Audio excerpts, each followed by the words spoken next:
Bonjour et bienvenue sur ma chaîne Un thé à Montréal. Alors aujourd'hui, je vous propose un bagel cétogène avec une pâte au fromage et à la poudre d'amande. Il est très bon, rassasiant et surtout, il nous offre la possibilité de nous faire un sandwich. Alors, est-ce qu'il a le goût du bagel Saint-Viateur? Non. Est-ce qu'il nous convient en tant que cétogène? Absolument. Alors si les bagels vous manquent, restez avec moi. Pour commencer, j'ai besoin de 250 g de fromage mozzarella râpé, 125 g de fromage à la crème type Philadelphia, une tasse d'amandes ou 250 g, de la levure chimique, un petit peu de sel et un œuf. Donc, pour commencer, je vais aller mettre mon fromage au micro-ondes, je vais le faire fondre et je vais le travailler, la mozzarella et la Philadelphia ensemble, de façon à obtenir un pâton.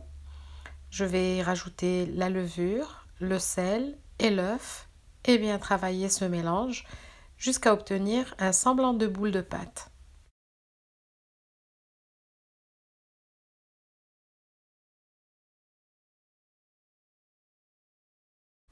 Pour les bagels d'aujourd'hui, la quantité de poudre d'amande que j'ai utilisée a été suffisante. Par contre, vous ferez attention à la taille de votre œuf. S'il est un peu plus gros, vous aurez peut-être besoin de 1 ou 2 cuillères de plus pour obtenir la même consistance que moi.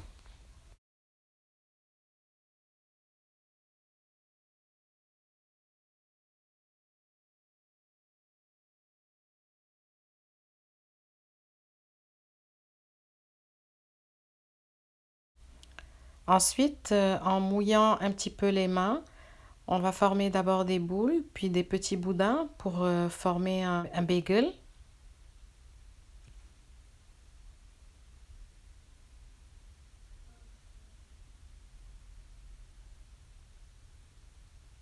Dites-vous bien que ce n'est pas la même chose qu'une pâte avec de la farine, donc c'est un petit peu délicat. Il va falloir s'armer de patience pour former des disques sans qu'ils se défassent. Voilà, vous le formez comme ça avec les doigts. Puis on va le passer un petit peu dans l'eau et y mettre des graines de sésame pour qu'ils adhèrent bien.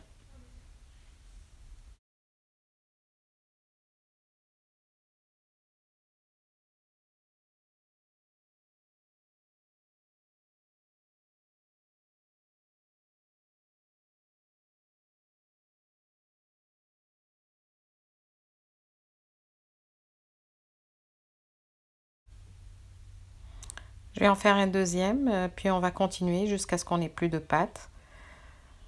Vous pouvez aussi mettre des graines de pavot par-dessus ou n'importe quelle graine de votre choix. Moi, j'avais envie que ça ressemble vraiment à un bagel. Donc, j'ai mis des graines de sésame.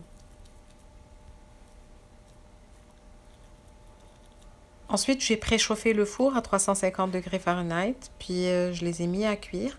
Alors, le temps de cuisson, il a été un peu plus long que ce que je pensais. Ça a quand même pris une trentaine de minutes.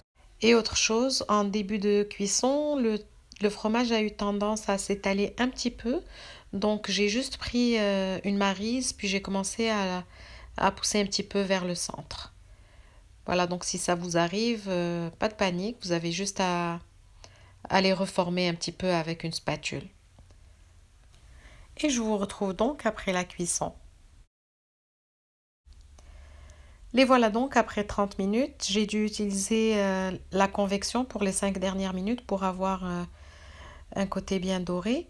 Puis ensuite, il faudra les laisser refroidir avant de les couper pour être sûr qu'ils soient plus fermes.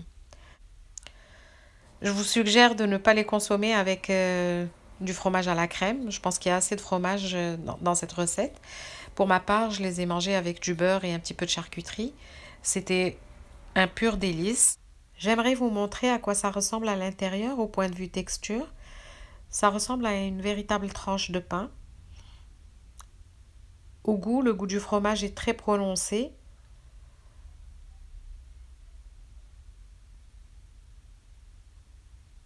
Et puis voilà, ma recette se termine ici.